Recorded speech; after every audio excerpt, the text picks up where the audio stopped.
Hi guys, welcome to Techavro. In this video, I'm gonna be talking about how to change Wix template. So the short answer is you cannot change Wix template if you are using Wix free version. Okay, if you are using Wix premium version, then you can change the template.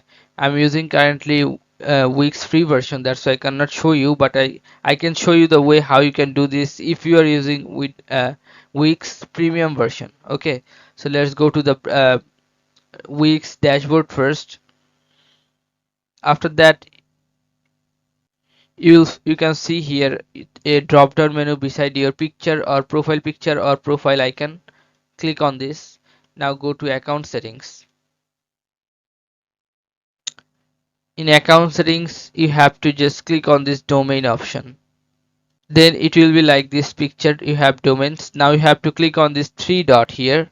After click on three dot, you will find a option to change your template. Okay, so this is how you can change your Wix template. So guys, if you find this video helpful, then please give a thumbs up and don't forget to subscribe the channel. Thank you so much for watching the video.